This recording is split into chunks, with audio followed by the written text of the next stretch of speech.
So essentially, we're just screwed. Is where I land on it, I guess. I don't understand why these guys think America is like up. It's doing everything you wanted it to do. The more do you want? All right, let's hear what the Daily Wire fart sniffers had to say. Here it is. This is it. And here these guys go. New sort of, I shouldn't say new, it's been sort of fermenting for the last handful of years, but I think it's really gaining prominence now, both in the very intellectual part of the American right, but also in the very fringe parts of the American right. And the fact I'm going to do the Tim Pool clip after this. That what I'm about to bring up is happening in both of those places. I got to pee. People who we all in this room read, people with whom we are friendly, people with whom we admire are participating in this conversation. Also, the complete whack jobs, the people who I don't think should have any voice in our movement. I think that they're malevolent forces are also circling the same idea. That makes the idea, I think, something that we should talk about, and that's this idea that the American experiment is over. This idea that none of our institutions that have taken us through the last 2+ centuries on this continent exist anymore, that we can't find any solution to our cultural and political problems through the political system, and that perhaps it's time to look to older systems, strongman, monarchy, even dictator. I mean, when you have all right, pause. I just want to it's easy to get distracted at how all of these sucking on that phallic object. Well, these like tiny little men are playing make believe like they're big boys, and it's possible to get distracted from what Jeremy Boring is saying, but he is saying our institution seems to be failing, that there's problems here, and you could stop that conversation there, and we could have had that conversation. The real question becomes, okay, if we accept that premise, and there's some reasons to accept that premise on some level, what is the failure about? Like, what is it? And how do you address it? It would be more democracy, right? Like when we talk about when we talk about concentrate power even more. Aristocracy, baby, bring it back. And exist anymore, that we can't find any solution to our cultural and political problems through the political system, and that perhaps it's time to look to older systems, strongman, monarchy, even dictator. I mean, when you have major voices in the sort of conservative intelligentsia, name them, openly discussing the idea of whether a dictator will be required to save this country, or an emperor would be required to save this country, or a king would be required to save this country, I think that that's something that merits actual conversation. Okay, so let's be clear here. In the Claremont Institute, all those guys at the Claremont Institute let's actual conversation. So I thought, rather than talk, they're talking about like it merits a real discussion whether or not we should have a dictator. Is Fortnite overrated? Guys grew up and now they're like, hey, this election stuff, this democracy stuff's kind of whack. We should just have a god king. Great. Talking about the latest stupid thing Joe Biden said, or the most salacious details from the Trump trial, although they are fun to talk about. Let's talk about something that we can only talk about when we're together. Let's get to the deep stuff. So, Michael, you're a monarchist. Yeah, well, they tie in. He pins it on the Catholic, that we're all crypto monarchists. We all think Trump is Caesar. I didn't say crypto. Yeah. And by the way, we don't think that Donald Trump ought to be Caesar. We think that Baron Trump ought to be Caesar. Okay, those are very different things. Ew. Look, good stuff. The problem is this. I am not calling for the overthrow of the American regime. The problem is that the American regime has been overthrown. Pause it just real quickly. These are like failed Hollywood people sitting around like they're at the Constitutional Congress. It's unbelievable. It really is sort of astonishing. The overthrow of the American regime. The problem is that the American regime has been overthrown. And it has been overthrown by the 17th Amendment, which fundamentally orders the relationship of the states to the federal government. It's been overthrown by Congress giving away all of its power to the executive agencies. It's been overthrown by any number of things that have taken place, not over the last 10 years. Can you just pause it really briefly? You don't even need to take it off the screen. But when he talks about the 17th Amendment there, that is literally an anti-democracy argument, because that allowed for, if I'm not mistaken, the democratic election of senators, right? Yes. Yeah. So this is him saying, Too much The democracy Senate, has. the Senate is 110 too years ago. democratic. The filibuster Senate is too democratic for Michael Knowles. Yeah.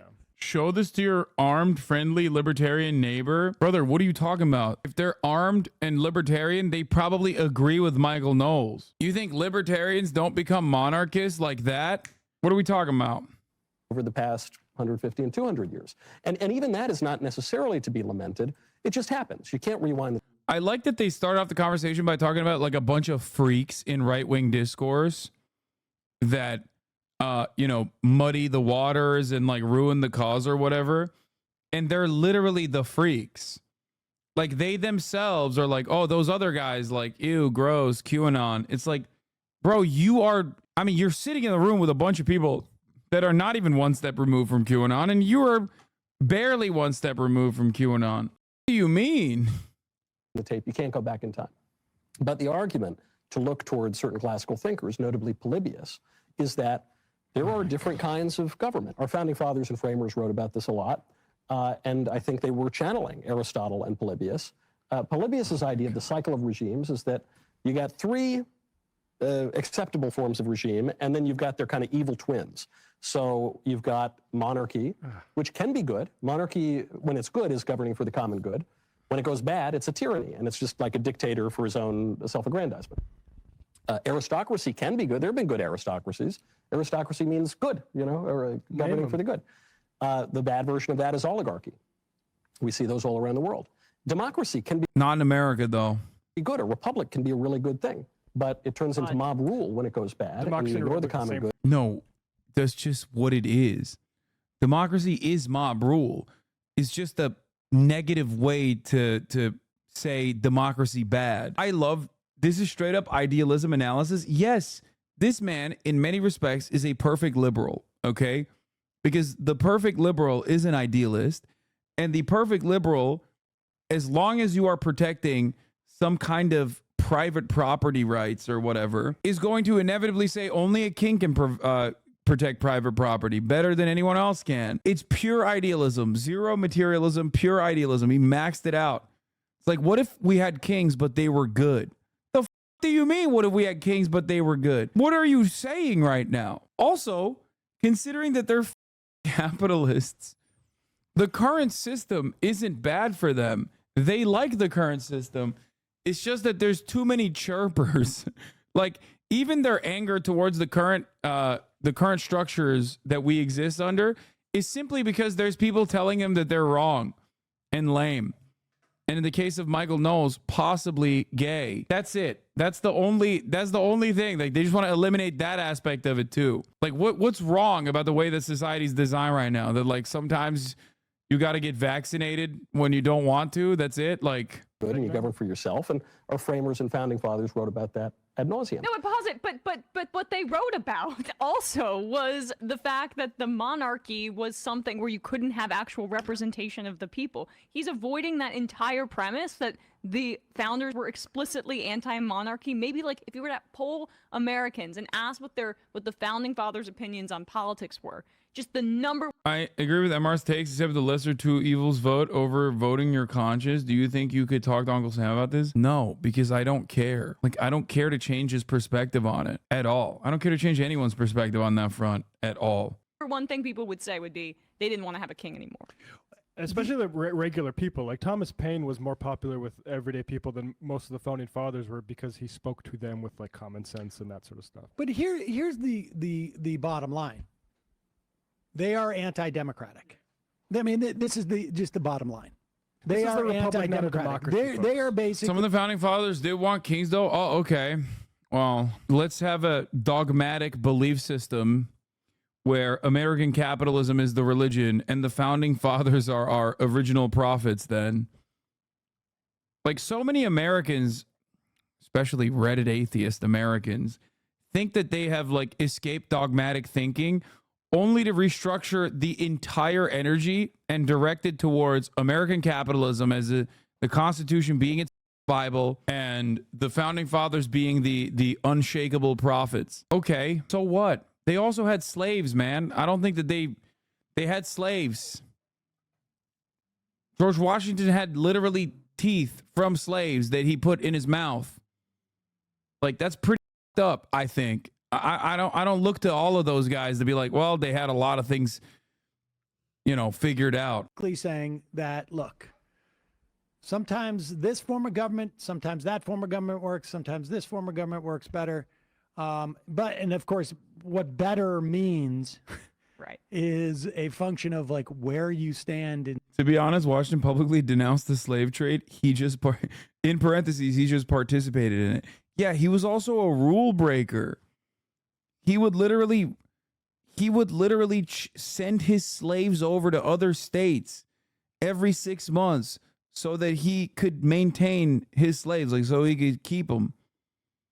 Because there was a rule in the books at the time that he couldn't have, no one could have slaves over a 6-month period. Can you source that information? Liberals are communists, conservatives are fascists. Oh, Google it. I don't know. I just Google it. Just Google it. Google it. Come and own me when you find information conflicting it. Okay. I'm not going to source it again and again and again every single day. Like, I'm not fucking Google. At a certain point, I have to be like, listen, if you don't trust me, and you should Google the things that I say anyway, it'll be good for you. Good practice. Incidentally. But fundamentally, see, chat Googled it for you. We do not like democracy. And certainly, you need checks and balances within a democracy. Certainly, there are things that society leans into or... Where are we in that cycle of regimes? Unless you believe that America just paused history, if you really believe we've as Fukuyama, at the very least, is caricatured as having said, that we've reached the end of history and it's over and liberal democracy. I'm sorry, who said that? Francis Fukuyama. Okay. Having said that we've reached the end of history and it's over and liberal democracy won. And unless you think history is really over, then you do have to entertain the possibility that something will come next. Yeah, well, I don't know who those guys are that you just mentioned. Yeah, there's some buddies of mine from New York. Polybius? Okay. Yeah. I'm kind of wait. I agree almost with the diagnosis of the people you're talking about, Jeremy, that I do think that the institutions are fundamentally broken. I don't see any political solution to it, but I also don't think that a dictator is the solution either. So essentially, we're just screwed. Is where I land on it, I guess. I don't understand why these guys think America is like up. It's doing everything you wanted it to do. You got Democrats advocating to kill immigrants at the border. The f more do you want? America is completely aligned on foreign policy. There's just complete bipartisanship when it comes to foreign policy. America's completely aligned on capitalism, complete bipartisanship there. Like, what is the anger that you have? What could be the resentment? Is it that like every 4 years it slows down, like the inevitable decay towards fascism slows down, but just like by one tick, not like dramatically, okay? At least like the federal agencies still get, appointments, the cabinet seats get filled. And like sometimes there's like, sometimes you'll find like one passionate individual in these institutions actually do their job. That's it. Like beyond that, we are still bouldering towards fascism. So what is the gripe? I will never understand what these guys are upset about. They're getting all of their desires represented by both the Democratic Party and the Republican Party as well. And the more they get their desires, like the hungry little elves they are, the more they want. That's what the problem is. The issue is they get everything they want, and then they're like, well, I want more. I don't feel good enough. Like, we just need to also punish the other side. Like, no dissent, please. I don't want to hear dissenting opinions. No matter how little that dissenting opinion has the capacity to move the needle at the legislative level. Like, think about it this way. Black Lives Matter protests erupted all around the country, all around the world, as a matter of fact, but all around the country especially, right? They burned down a police precinct. What came after that? There was a mobilization around a cause to defund the police, to only take some of these massively inflated police budgets and put those budgets to good use, better use. Social workers should be hired, and try to tackle the like there was a demand made to try and tackle the material conditions, the inequality, and the socioeconomic conditions which crime is born out of. But what happened at the legislative level?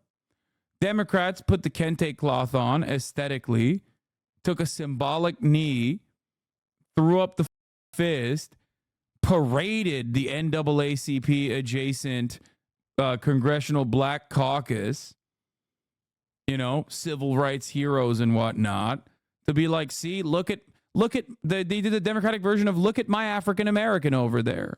Okay, they did the Democratic version of it.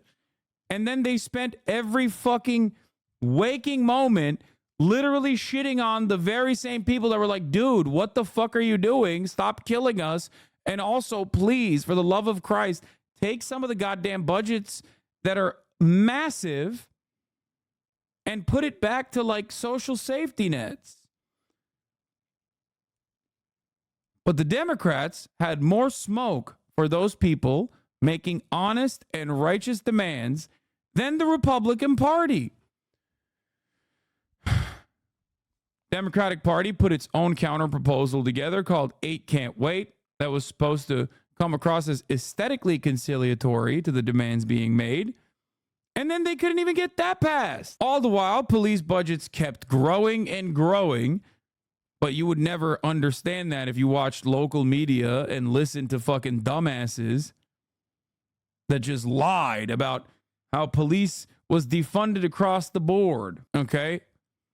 And how beyond police being defunded, which was an abject lie, right? That defund the police protesters were causing the Democratic Party to lose the election. In some places, the budgets didn't increase by the same percentages that it was slated to increase. They considered that to be defunded. They went along with a massive crime panic, which was also exaggerated, lied about, exaggerated to the point that it was a lie. Okay. And then business as usual. Police still crack fucking skulls left and right. Okay. The police budgets were increased. All the COVID funding went to the police budgets on top of everything else. They're still using military gear. They're still heavily militarized. So is the problem here that the Democrats were in charge when that change didn't happen? Is that the issue? Because if you're simply looking at like the actual legislative impact of the Democratic Party, you should be so fucking happy. You should be so happy. So all that remains in terms of the difference of opinion or what you want from your representatives that you're not getting is like probably what? Killing, like directly enslaving black people, not like through the criminal justice system and not making it like institutionalized, but just like openly doing it on the virtue of being black or brown. Is that what it is? Like you don't want the additional liberalizing elements there. You just want unconditional slavery for blacks and browns. Is that what the fuck you demand?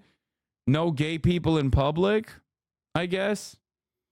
Women have to literally be servile as you know, cows that need to be bred. Is that, I assume, like, because there's not really anything else that, there aren't any wishes that you have that have not been met. I might have. Anybody watching this is sniffing just farts, just straight sniffing farts. They actually, after this, they actually try and sell it bottled. The Daily Wire, the air. Mm-hmm. Oh it my smells God. crazy. In there.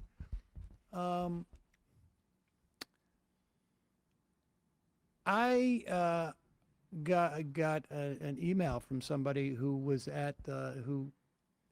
That's cheap as hell. I'm not gonna lie. 583 grand.